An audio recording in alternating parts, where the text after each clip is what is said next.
जय हिंद दोस्तों, स्वागत है आपका अपने YouTube channel study with KP में।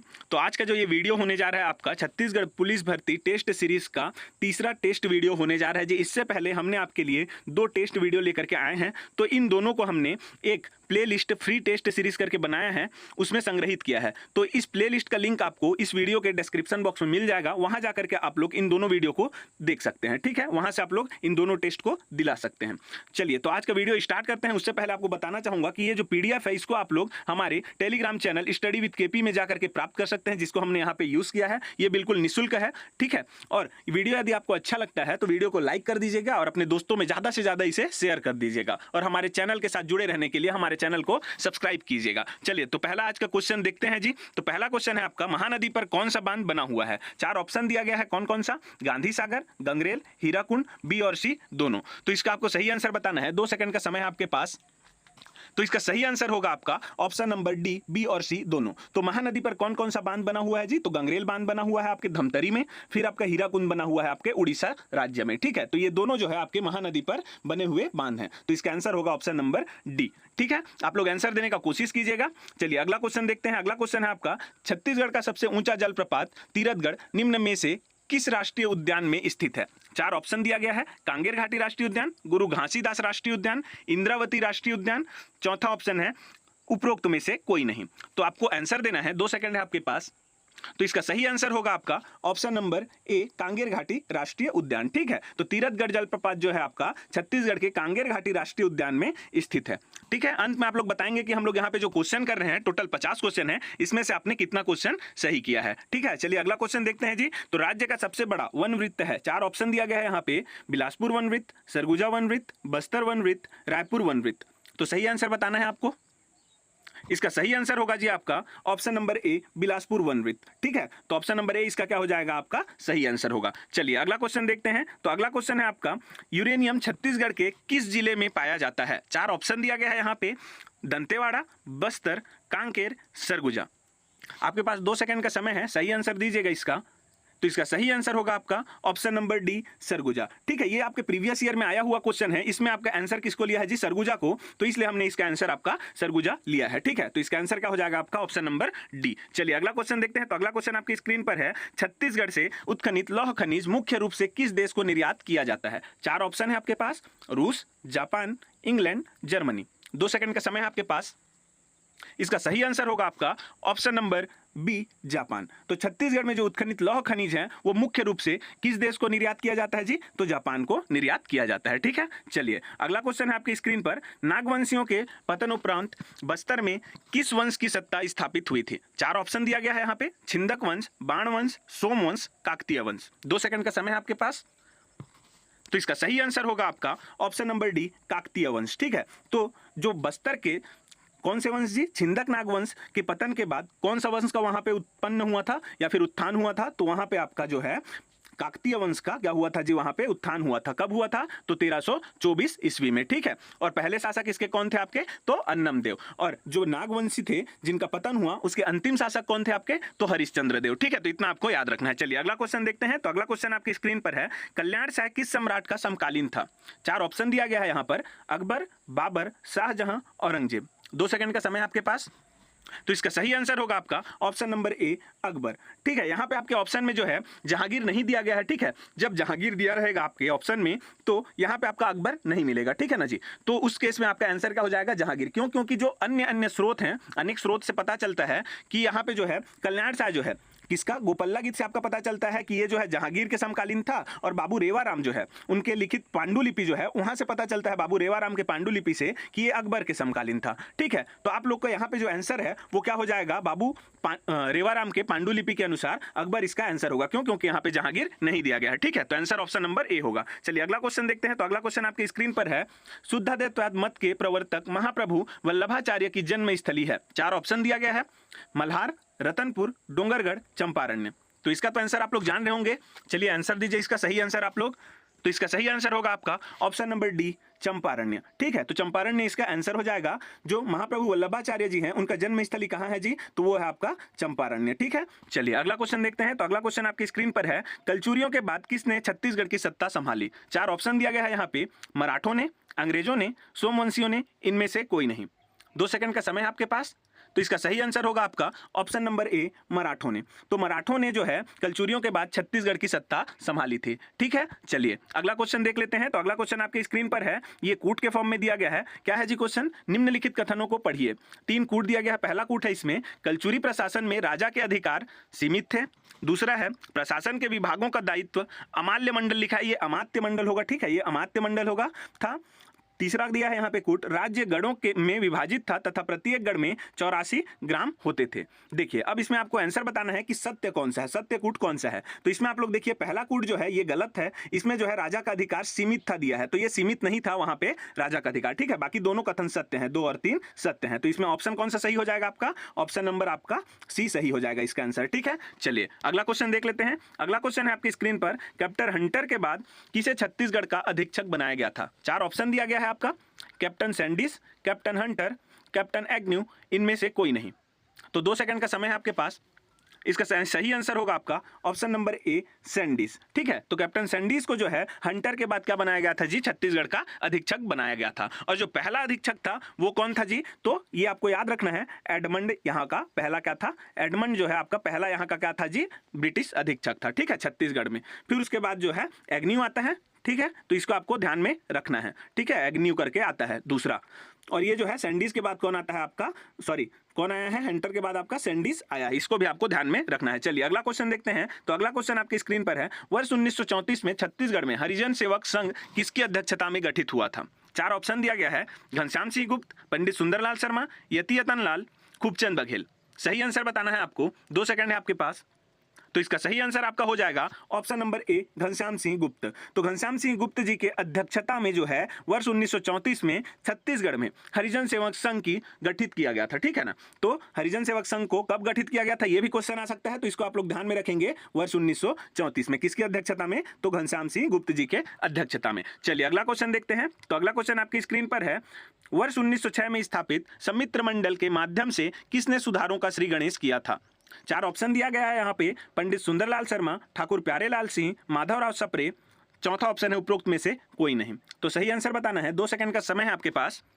तो इसका सही आंसर होगा आपका option number A, Pandit Sundarlal Sharma. ठीक है, तो 1906 में स्थापित समित्र मंडल के माध्यम से किसने जी? पंडित सुंदरलाल शर्मा जी ने सुधारों का श्री गणेश किया था। ठीक है, चलिए अगला क्वेश्चन देखते हैं। अगला क्वेश्चन आपकी स्क्रीन पर है, नागपुर के भोंसले शासक के शासन अधीन क्षेत्र छत्तीसगढ़ पर ब्रिटिश संरक्षण या फिर नियंत्रण की स्थापना हुई।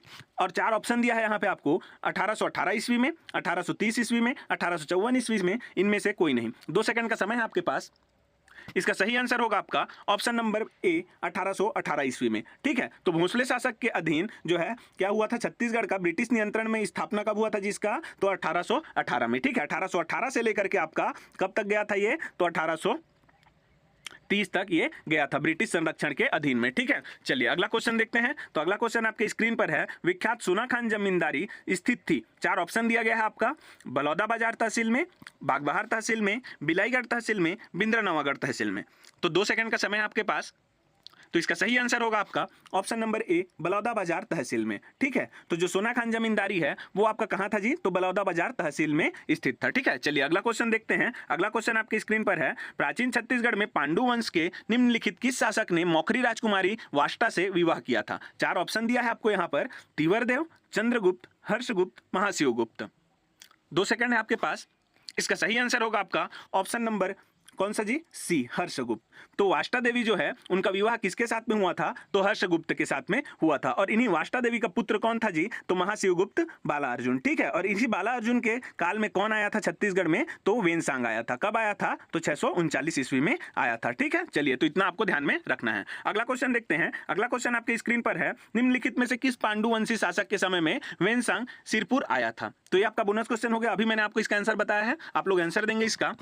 तो इसका सही आंसर होगा आपका ऑप्शन नंबर ए, महाशिवगुप्त। ठीक है, महाशिवगुप्त इसका आंसर होगा। ठीक है जी, यहाँ पे बाला अर्जुन नहीं दिया है, लेकिन महाशिवगुप्त से आप लोग किसको समझेंगे? बाला अर्जुन को ही समझेंगे। तो इसका आंसर हो जाएगा आपका ऑप्शन नंबर ए। ठीक है, इसका शासनकाल कब से कब तक था? तो 595 ईस्वी से लेकर के आपका 655 ईस्वी तक था। और इसी बीच में जो है 639 ईस्वी में आपका कौन आया था जी? वेनसांग छत्तीसगढ़ आया हुआ था, सिरपुर। ठीक है, तो इसका आंसर क्या हो जाएगा आपका? Option number A. चलिए अगला क्वेश्चन देखते हैं। तो अगला क्वेश्चन आपके स्क्रीन पर है, मेनका द्वार या दरवाजा कहाँ है? 4 ऑप्शन दिया गया है यहाँ पे, शक्ति, मदनपुर, धनपुर, चैतुरगढ़। तो सही आंसर आपको देना है इसमें से, 2 सेकंड का समय है आपके पास। तो इसका सही आंसर होगा आपका ऑप्शन नंबर डी, चैतुरगढ़। ठीक है, चैतुरगढ़ यहीं पे यदि आपको ऑप्शन में दिया रहता लाफागढ़ तो इसका आंसर क्या होता, लाफागढ़। उस केस में आपको चैतुरगढ़ नहीं दिया रहता, क्यों? क्योंकि दोनों एक ही है। ठीक है, चैतुरगढ़ और लाफागढ़। तो लाफागढ़ को जो है छत्तीसगढ़ का क्या बोला जाता है, चैतुरगढ़। यहाँ पे जो है आपका जो चैतुरगढ़ का किला है उसको किसने निर्माण करवाया था जी? तो उसको जो है पृथ्वीराज प्रथम ने क्या किया था, इसका निर्माण करवाया था। ये कौन थे? कलचुरी शासक पृथ्वीराज प्रथम। ठीक है, इन्होंने जो है चैतुरगढ़ किले का निर्माण करवाया और यहाँ पे 3 द्वार बनवाए। ठीक है, दरवाजा बनवाया। कौन कौन सा जी? तो मेनका, सिंह और कौन सा, हुंकारा। ठीक है, तो मेनका, सिंह और हुंकारा 3 द्वार बनवाए। तो ये कौन से किले का द्वार है? तो आपका जो है चैतुरगढ़ के किले का द्वार है। ठीक है, तो इतना आपको ध्यान में रखना है। किसने बनवाया था? तो पृथ्वीराज प्रथम जी ने बनवाया था। चलिए अगला क्वेश्चन देखते हैं। तो अगला क्वेश्चन आपकी स्क्रीन पर है कि सोमवंशी शासक ने त्रिकलिंगाधिपति की उपाधि धारण की थी। तो ये जो क्वेश्चन है इसका आपको लिए छोड़ रहा हूं मैं इसको। ठीक है ना, इसको आप लोग जो है कमेंट सेक्शन में बताएंगे कि इसका सही आंसर क्या होगा। इसको मैं आपको यहाँ पे आंसर नहीं दे रहा हूं, आप लोग देख लीजिए, सर्च मार के इसको आप लोग यदि आंसर देंगे तो आपको ये याद रहेगा। ये बहुत इंपॉर्टेंट क्वेश्चन है। ठीक है, क्योंकि सोमवंशी को कोई ज्यादातर पढ़ता नहीं है, तो इसको आप लोग याद कीजिएगा, सर्च मारिए और इसका आंसर हमको कमेंट सेक्शन में आप लोग बताइए इसका आंसर क्या होगा। चलिए अगला क्वेश्चन देखते हैं। तो अगला क्वेश्चन है आपकी स्क्रीन पर, प्राचीन काल में इस राज्य में पांडु वंश के निम्नलिखित में से किस शासक ने कोसलाधिपति उपाधि धारण की थी? 4 ऑप्शन है यहाँ पे, तिवरदेव, नन्नराज, हर्षगुप्त, महाशिवगुप्त। 2 सेकंड है आपके पास। तो इसका सही आंसर होगा आपका ऑप्शन नंबर ए, तिवरदेव। ठीक है, तो तिवरदेव जी जो थे उन्होंने कौन सा उपाधि धारण किया था जी? तो कोसलाधिपति का उपाधि धारण किया था। ठीक है, तो महाशिव तिवरदेव इन्हीं को बोला जाता है। तो इन्होंने क्या किया था, आपका कोसलाधिपति का उपाधि धारण किया था। ये पांडु वंश के शासक थे। चलिए अगला क्वेश्चन देखते हैं। तो अगला क्वेश्चन है आपकी स्क्रीन पर, छत्तीसगढ़ के किस जिले में उरांव जनजाति निवास नहीं करती? 4 ऑप्शन है यहाँ पे, सरगुजा, कोरिया, जसपुर, कबीरधाम। 2 सेकंड है आपके पास। तो इसका सही आंसर हो जाएगा आपका ऑप्शन नंबर डी, कबीरधाम। तो कबीरधाम जिले में जो है उरांव जनजाति निवास नहीं करती। ठीक है, मुख्यतः जो है उरांव जनजाति सरगुजा संभाग के सभी जिलों में निवास करती है, लेकिन जो कबीरधाम है ये आपका कौन सा है जी? बिलासपुर संभाग। तो यहाँ पे जो है आपका उरांव जनजाति निवास नहीं करता। चलिए तो अगला क्वेश्चन देखते हैं। अगला क्वेश्चन आपकी स्क्रीन पर है, भारत सरकार द्वारा घोषित निम्नलिखित में से अति पिछड़ी जनजातियां छत्तीसगढ़ में पाई जाती हैं। 4 दिया गया है यहाँ पे जनजातियों का नाम, परजा, कमार, पहाड़ी कोरवा, बैगा। तो इसमें जो है आपको बताना है कि भारत सरकार के द्वारा अति पिछड़ी जनजाति किसको घोषित किया गया है। तो इसका 2 सेकंड का समय है आपके पास। इसका सही आंसर होगा आपका 2, 3, 4, मतलब कि ऑप्शन नंबर बी इसका क्या हो जाएगा, आंसर होगा। कमार को, ठीक है, कमार को, पहाड़ी कोरवा को, बैगा को, बिरहोर और किसको, बिरहोर और एक बचा क्या, अबूझ माड़िया। तो इन 5 को जो है भारत सरकार के द्वारा अति पिछड़ी जनजाति घोषित किया गया है। और छत्तीसगढ़ के राज्य सरकार के द्वारा जो है पंडो और भुंजिया जो है, पंडो और भुंजिया को क्या किया गया है जी? इन दोनों को अति पिछड़ी जनजाति घोषित किया गया है। तो यहाँ पे आपको क्या बोला है, भारत सरकार, इसीलिए इसका आंसर क्या होगा, कमार, बैगा और पहाड़ी कोरवा। चलिए अगला क्वेश्चन देखते हैं। तो अगला क्वेश्चन आपकी स्क्रीन पर है, छत्तीसगढ़ की सबसे बड़ी जनजाति है। 4 ऑप्शन दिया गया है आपको यहाँ पे, गोंड, मुड़िया, उरांव, बैगा। 2 सेकंड का समय आपके पास। तो इसका सही आंसर होगा आपका ऑप्शन नंबर ए, गोंड। ठीक है, यहीं पे यदि आपको क्वेश्चन में पूछता कि भारत की सबसे बड़ी जनजाति कौन सी है, तो उसका आंसर क्या होता आपका? तो उसका आंसर हो जाएगा आपका भील। ठीक है, तो भील जनजाति जो है भारत की सबसे बड़ी जनजाति है। चलिए अगला क्वेश्चन देखते हैं। तो अगला क्वेश्चन है आपकी स्क्रीन पर, भड़म नृत्य किस जनजाति का सर्वाधिक प्रिय नृत्य है? 4 ऑप्शन है यहाँ पे, कोरवा, उरांव, भारिया, नगेसिया। 2 सेकंड है आपके पास। तो इसका सही आंसर हो जाएगा आपका ऑप्शन नंबर सी, भारिया।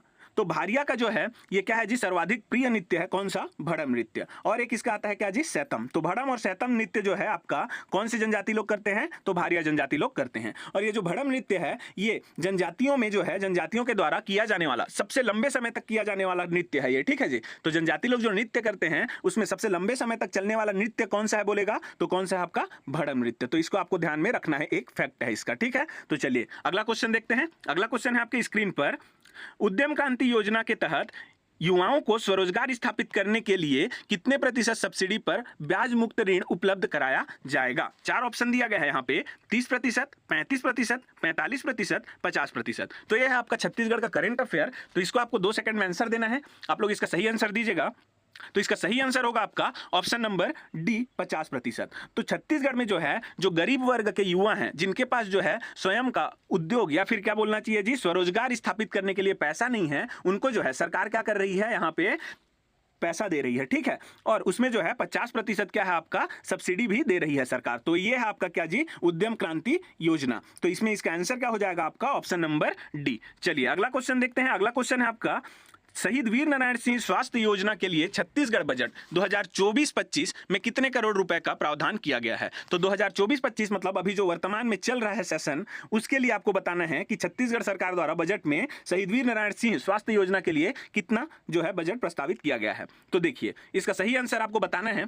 इसका सही आंसर होगा आपका ऑप्शन नंबर सी, 1526 करोड़ रुपए, ठीक है। तो इसका ये आपका क्या हो जाएगा, सही आंसर हो जाएगा। चलिए अगला क्वेश्चन देखते हैं। तो अगला क्वेश्चन आपकी स्क्रीन पर है, नालंदा परिसर रायपुर की तर्ज पर सभी नगरीय निकायों में हाईटेक लाइब्रेरी के निर्माण के लिए राज्य बजट 2024-25 में कितनी राशि का प्रावधान किया गया है।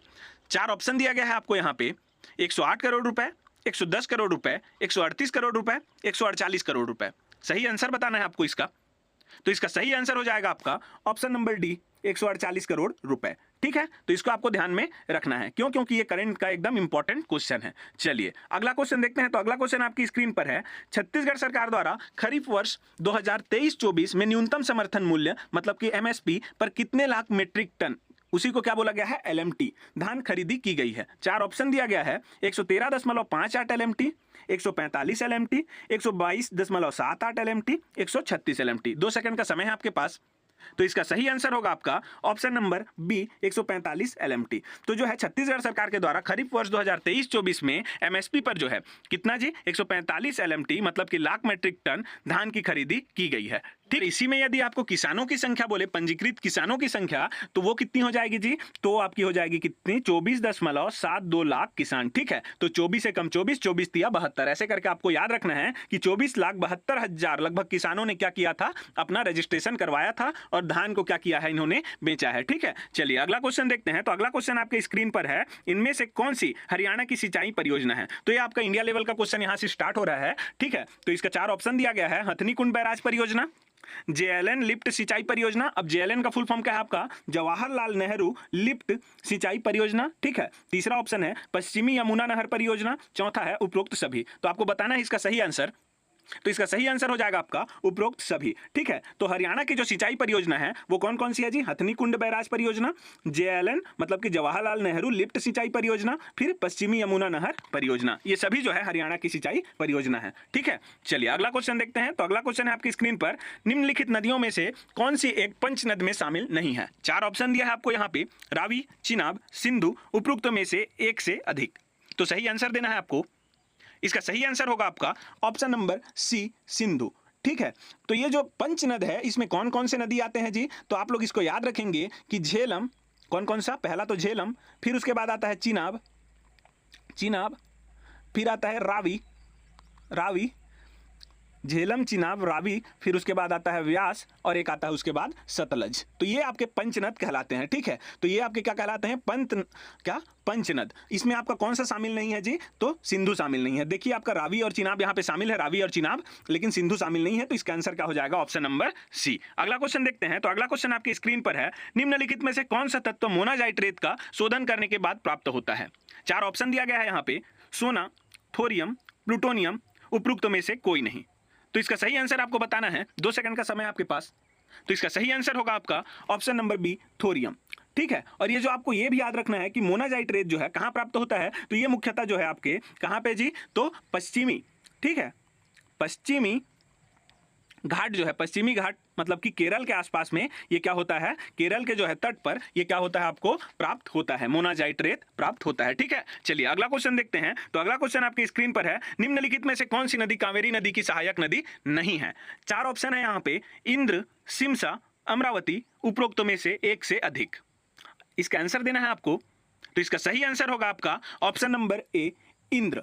तो जो इंद्र नदी है ये आपकी कावेरी नदी की सहायक नदी नहीं है। बाकी आपका सिमसा, अमरावती ये आपके क्या है जी, कावेरी नदी के सहायक नदी है। तो इसका आंसर क्या हो जाएगा आपका, ऑप्शन नंबर ए, ठीक है। तो आंसर इसका ऑप्शन नंबर ए हो जाएगा। अगला क्वेश्चन देखते हैं। तो अगला क्वेश्चन आपकी स्क्रीन पर है, निम्नलिखित में से कौन सी फसल खरीफ फसलों का उदाहरण है।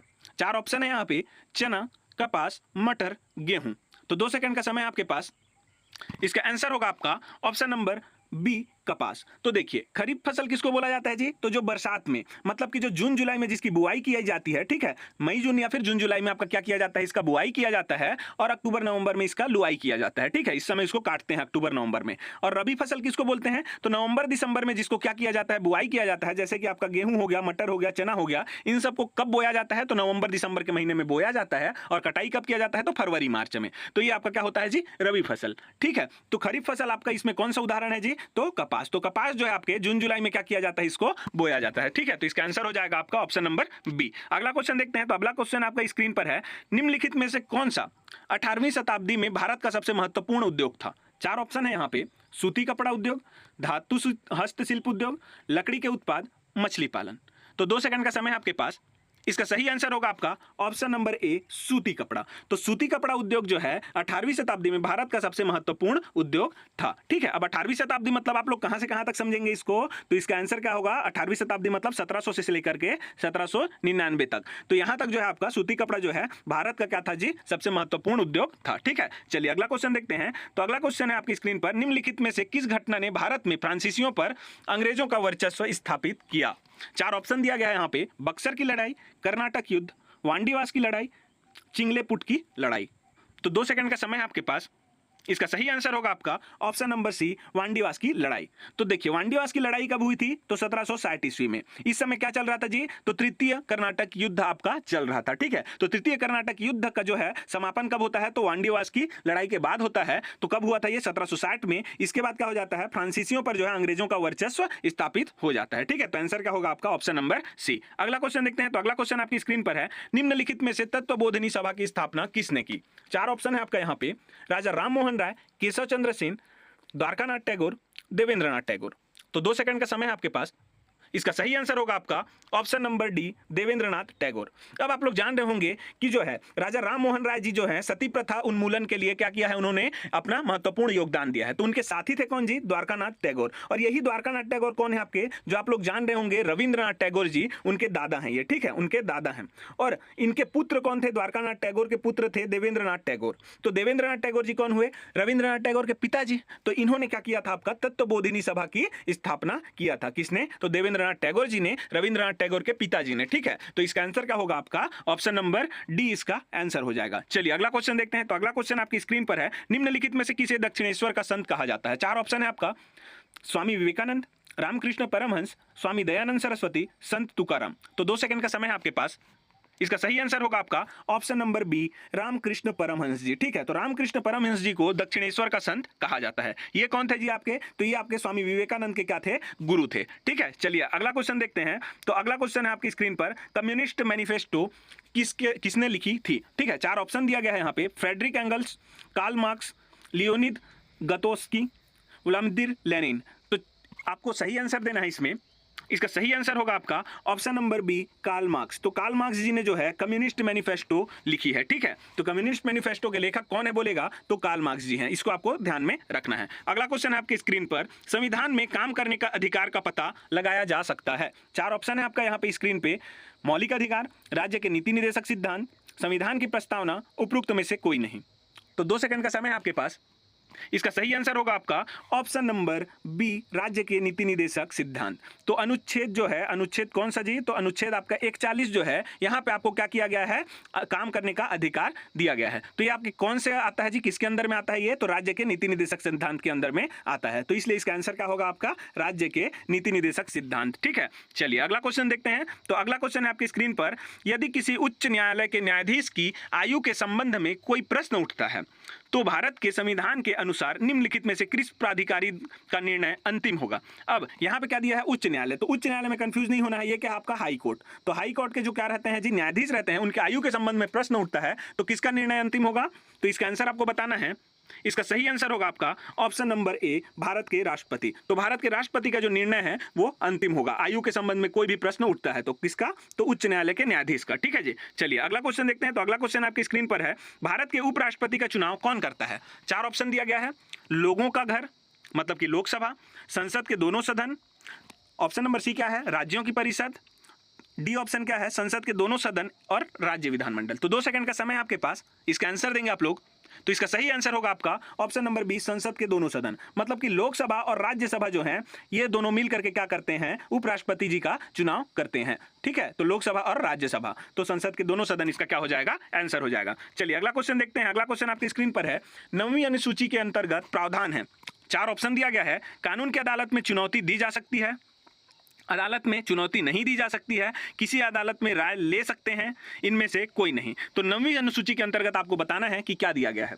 तो इसका सही आंसर होगा आपका ऑप्शन नंबर बी, अदालत में चुनौती नहीं दी जा सकती। ठीक है, तो 9वीं अनुसूची के अंतर्गत कोई भी कानून यदि हम लोग बना दिए हैं तो उसको जो है आपके अदालत में चुनौती नहीं दी जा सकती। ठीक है, तो इसको आपको याद रखना है, ऑप्शन नंबर बी इसका क्या हो जाएगा, आंसर हो जाएगा। चलिए अगला क्वेश्चन देखते हैं जी। तो अगला क्वेश्चन आपके स्क्रीन पर है। अस्पृश्यता को समाप्त कर दिया गया है और किसी भी रूप में इसका अभ्यास निषिद्ध है। तो ये किस अनुच्छेद में दिया गया है, इसको आपको बताना है। 4 ऑप्शन दिया गया है। संविधान का अनुच्छेद 14, अनुच्छेद 16, अनुच्छेद 17, अनुच्छेद 19। 2 सेकंड का समय आपके पास। तो इसका सही आंसर होगा आपका ऑप्शन नंबर सी, संविधान का अनुच्छेद 17। ठीक है, तो इसमें आपको अस्पृश्यता को समाप्त कर दिया गया है अनुच्छेद 17 के तहत और किसी भी रूप में इसका अभ्यास निषिद्ध है। ठीक है, चलिए अगला क्वेश्चन देखते हैं। तो अगला क्वेश्चन आपकी स्क्रीन पर है। हाल ही में हैती में फंसे भारतीयों को निकालने के लिए कौन सा ऑपरेशन शुरू किया गया है। तो ये आपका कौन सा है जी, भारत का करंट अफेयर का क्वेश्चन है। ठीक है, तो इसका आपका ऑप्शन दिया गया है यहाँ पे, आदर्श, कामायनी, इंद्रावती, विजय। तो आपको ऑपरेशन का नाम बताना है, हैती में फंसे भारतीयों को निकालने के लिए जो चलाया गया था उसका। ठीक है, तो इसका सही आंसर होगा आपका ऑप्शन नंबर सी, इंद्रावती। तो इंद्रावती ऑपरेशन आपको चलाया गया है हैती में फंसे जो भारतीय हैं उनको निकालने के लिए। ठीक है, चलिए अगला क्वेश्चन देखते हैं। तो अगला क्वेश्चन आपकी स्क्रीन पर है। हाल ही में किसे नया चुनाव आयुक्त नियुक्त किया गया है। 4 ऑप्शन दिया गया है। ज्ञानेश कुमार, सुखबीर संधू, उपरोक्त दोनों, आशुतोष तिवारी। तो इसका सही आंसर बताना है, 2 सेकंड है आपके पास। तो इसका सही आंसर होगा आपका ऑप्शन नंबर सी, उपरोक्त दोनों। ठीक है, तो ज्ञानेश कुमार और सुखबीर संधू इन दोनों को क्या किया गया है जी, अभी भारत का नया चुनाव आयुक्त नियुक्त किया गया है। ठीक है, चलिए अगला क्वेश्चन देखते हैं। तो अगला क्वेश्चन आपकी स्क्रीन पर है। हाल ही में किसे एनआईए प्रमुख नियुक्त किया गया है।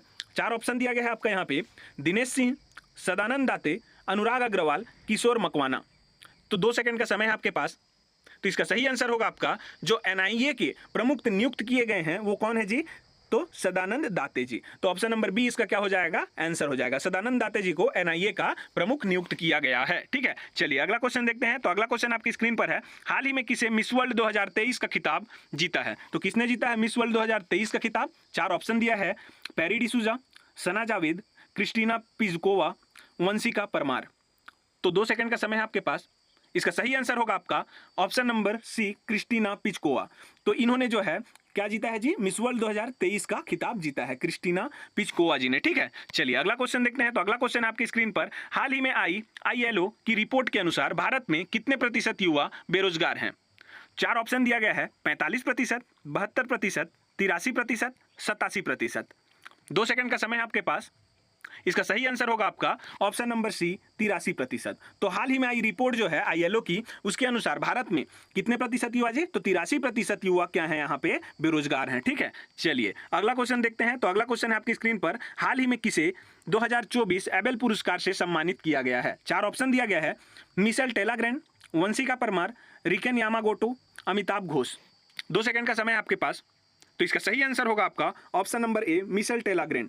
तो ये जो है आपका क्या जी, एबेल पुरस्कार, इसको क्या बोला जाता है, तो गणित का मतलब कि मैथ्स का जो है इसको क्या बोला जाता है, नोबेल पुरस्कार बोला जाता है। किसे जी, तो एबेल पुरस्कार को। तो एबेल पुरस्कार को गणित का नोबेल पुरस्कार बोला जाता है और ये किसे दिया गया है 2024 में, तो मिशेल टेलाग्रैंड जी को दिया गया है। चलिए अगला क्वेश्चन देखते हैं। अगला क्वेश्चन आपकी स्क्रीन पर है। वेब पेज का एक वर्ड जिसे क्लिक करने पर दूसरा डॉक्यूमेंट खुलता है उसे खाली स्थान कहते हैं। तो 4 ऑप्शन दिया गया है यहाँ पे। Anchor, hyperlink, reference, URL। तो सही आंसर बताना है, 2 सेकंड का समय है आपके पास। तो इसका सही आंसर होगा आपका ऑप्शन नंबर बी, हाइपरलिंक। ठीक है, तो हाइपरलिंक को यदि आप लोग टच करते हैं वेब पेज पर तो वो जो है क्या कर लेगा, आपका दूसरा डॉक्यूमेंट को खोल देगा। ठीक है, तो देखिए यहाँ पे हम लोग जो भी अभी क्वेश्चन किए उसका आपको आंसर की यहाँ पे मिल जाएगा। ठीक है, तो अंत में आपका यहाँ पे आंसर की दिया गया है। तो इसको आप लोग यहाँ से क्या कर सकते हैं, देख करके अपना क्वेश्चन को मिला सकते हैं और इसका PDF आप लोग हमारे Telegram channel study with KP से जा करके डाउनलोड कर सकते हैं। तो ये था हमारे आज के टेस्ट का 50 क्वेश्चन। यदि आपको आज का टेस्ट अच्छा लगा हो तो इसे अपने दोस्तों के साथ शेयर करें और हमारे वीडियो को लाइक करें और ऐसे ही टेस्ट को समय के साथ दिलाने के लिए हमारे चैनल को सब्सक्राइब करें और आपको हमारे साथ अंत तक बने रहने के लिए धन्यवाद।